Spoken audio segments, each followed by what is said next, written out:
Hey hello everyone, how are you? I hope you well.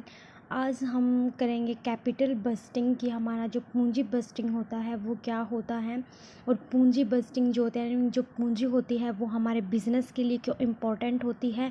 उसके बिना हमारा business चल नहीं सकता, डेवलप नहीं कर सकता। एक जो बिज़नेस में जो हमारी कैपिटल होती है वो मतलब बहुत ही जो मेन हिस्सा होता है, मेन इम्पोर्टेंट पार्ट होता है। जिस तरीके से क्या होता है कि हमें अपने काम करने के लिए हमें भी अपने कुछ रूल रेगुलेशन बनाने पड़ते हैं, हम भी कुछ टाइम टेबल फॉलो करते हैं। उसी तरीके से जब हम बिज़नेस में काम कर रहे हैं, कोई बिज़नेस डेवलप कर रहे हैं, तो उसमें भी क्या होता है कि हम एक बजट के हिसाब से चलते हैं कि हमारा जो बजट है वो कितना है, हमारे बजट के अकॉर्डिंग। तो आज हम जो बात करेंगे वो करेंगे हम अपने कैपिटल बस्टिंग के ऊपर, यानी कि जो हमारी है पूंजी बस्टिंग। तो हमारी क्या होती है, पहले हम इसके बारे में पढ़ेंगे कि हमारे जो पूंजी बस्टिंग होती है, जो हमारी पूंजी होती है वो होती क्या है, यानी कि हमारी कैपिटल क्या होती है उसके बारे में हम पढ़ेंगे। तो फर्स्ट है हमारा कि पूंजी बस्टिंग क्या होती है, आदर्श पूंजी बस्टिंग के तत्व। ऑब्वियसली जो ये वीडियो है वो जो बच्चे डिस्टेंस से एमकॉम कर रहे हैं, पीजी कर रहे हैं, बीकॉम कर रहे हैं, +1 2 के स्टूडेंट हैं, उन सब के लिए ये ज़रूरी है। उनके अंदर भी ये चैप्टर है, हमने पहले भी पढ़ा है, तो उन बच्चों के लिए भी है। ऑब्वियसली जो नेट की प्रिपरेशन कर रहे हैं उनके लिए भी ये बहुत ही इजीली वीडियो बनाई है, और बहुत ही हम छोटे छोटे टॉपिक करेंगे अच्छे से। तो हम स्टार्ट करते हैं कि हमारा जो पूंजी बजट होता है वो हमारा होता क्या है, और उसके जो इम्पोर्टेंट होते हैं, जो उसके हमारे ऑब्जेक्टिव होते हैं वो क्या होते हैं। तो हमारा जो पूंजी बजट है वो क्या होता है, जब कोई जो व्यवसाय होता है वो प्रगति के पथ पर अग्रसर होता है तो उसे विकास की अनेक परियोजनाएं लागू करनी पड़ती है, जो कि दीर्घकालीन पूंजी की आवश्यकता होती है।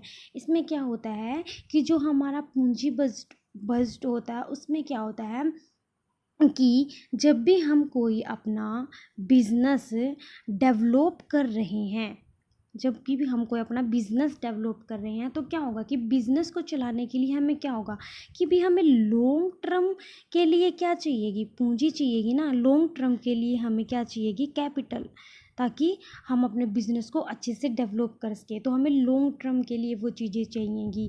तो जब हमें लॉन्ग टर्म के लिए किसी पूंजी की हमें ज़रूरत होती है, तो उसके लिए क्या होता है कि जब भी कोई हम बिज़नेस स्टार्ट करें उसके लिए क्या भी हमें एसेट्स भी चाहिएगी, कि भी हमारी एसेट्स हैं, लाइबिलिटीज़ हैं, या फिर जैसे हमारी मशीनरी है, फर्नीचर हैं, ये सब चीज़ें भी तो चाहिए जब भी हम कोई बिज़नेस डेवलप कर रहे हैं।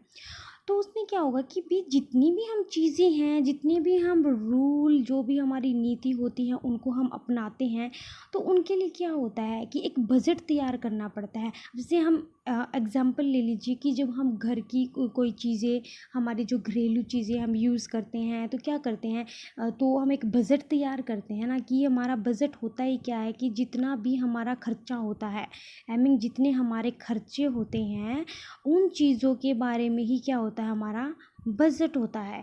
ताकि जितना भी हमारा बजट होता है, जितनी भी हमारी आवश्यकता होती है, उसके अकॉर्डिंग हम बजट तैयार कर दें। मैं एक छोटा सा एग्जांपल देती हूँ। मान लीजिए हमें क्या है, हम काम कर रहे हैं, तो हमें मान लीजिए 10,000 रुपये हमें सैलरी मिल रही है।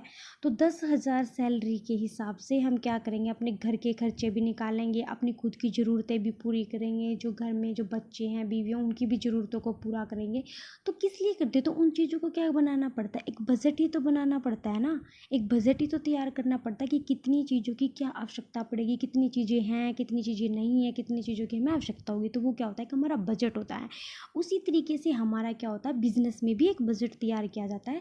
बिजनेस में बजट कैसे तैयार किया जाता है कि जब हम कोई भी जो प्रॉपरली जो हम बिजनेस तैयार कर रहे हैं, तो उसमें क्या मशीनरी भी चाहिएगी, जो लेबर हैं उनको भी क्या सैलरी भी देनी होगी, जो मरम्मत का खर्चा है, कोई हमें अगर नई तकनीक है, अब मान लीजिए कोई हमारे जो पास के जो कंपटीटर हैं, वो अगर अच्छी से टेक्नोलॉजी का यूज़ करके प्रोडक्ट को बहुत ही अच्छी क्वालिटी के अकॉर्डिंग उस चीज़ों को प्रोडक्ट कर रहे हैं, उस चीज़ों का प्रोडक्शन कर रहे हैं, तो फिर क्या हम भी यही सोचेंगे कि भी हमें भी ये टेक्नोलॉजी चाहिए। जब हम किसी के साथ कंपटीशन करेंगे तो हमें वो चीज़ चाहिए, ताकि हमारा भी बिज़नेस क्या हो, डेवलप हो।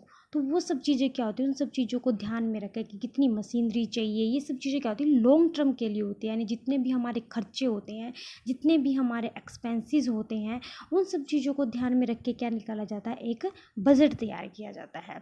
तो बजट की जो अकॉर्डिंग जो परिभाषाएं हैं वो सबने अलग अलग तरीके से एक बजट को तैयार किया है।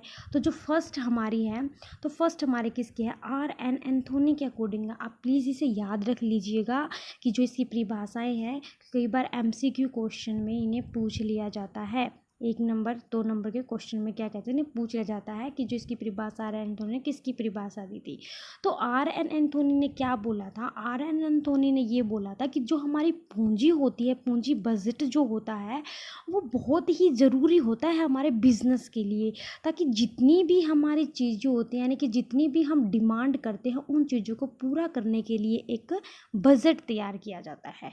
तो ये तो थी हमारी R.N. एंथोनी के अकॉर्डिंग। जो कुल मिला के डेफिनेशन तो सबने अलग अलग तरीके से दी है, लेकिन जो कुल मिला के जो बजट जो हमारा तैयार होता है वो यही होता है कि जितने भी हमारे खर्चे होते हैं उन खर्चों को ध्यान में रख के हम एक लिस्ट तैयार करते हैं। एक लिस्ट क्या होता है कि कितनी चीज़ों की हमें ज़रूरत है, कितनी चीज़ें हमारे पास नहीं हैं, कौन सी चीज़ें हमारे पास हैं, पिछली बार कितने पैसे लगे थे, कितना हमारा प्रोडक्शन हुआ था, कितनी हमारी सेल हुई थी, कितना हमारा बेनिफिट हुआ था। इन सब चीज़ों को ध्यान में रख के क्या किया जाता है, कि बजट तैयार किया जाता है। तो आई होप आपको ये बजट जो कैपिटल बजट होता है वो आपको अच्छे से समझ में आ गया होगा कि हमारा जो कैपिटल बजट होता है क्या है, कैपिटल बजट क्यों ज़रूरी होता है। तो वो सब चीज़ें आपको अच्छे से समझ में आ गई होगी। तो मिलते हैं गाइस नेक्स्ट वीडियो में, तब तक के लिए bye bye, take care and good luck for you.